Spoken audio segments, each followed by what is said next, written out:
Did you do the work requested by Daniel? You talking about forgiveness? Yes. I must admit I'm not ready to forgive him after what he did to me. My first reaction was exactly like yours. But I read somewhere, I don't remember where, and it's not really relevant here, but that repressed hatred is the first cause of cancer. Are you serious? Let's do some research. Hatred is an energy that I'd rather not talk about. But to understand all the aspects of the energy, we have to.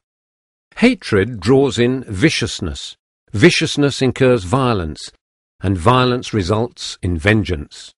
The energy of hatred results in three more elements, which are viciousness, violence, and vengeance.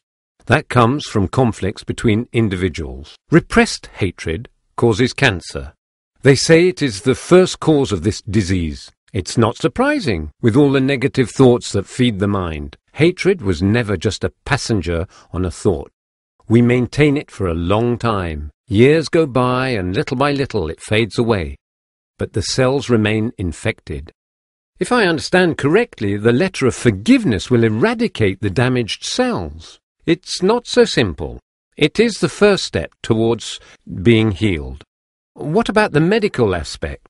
Science plays its physical role. It will use products for the treatment, and sometimes surgery is required. If the treatment is not done thoroughly, there is a risk that the illness will return.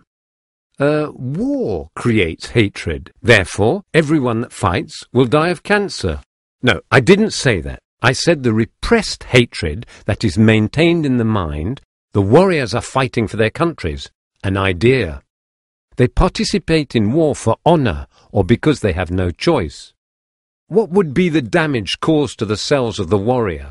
None, considering that in their minds they are fighting to defend the community's rights and do it with a noble goal and not for vengeance. As for the repressed hatred, it consists only of negative thoughts of viciousness, violence, and vengeance. Forgiveness is the solution.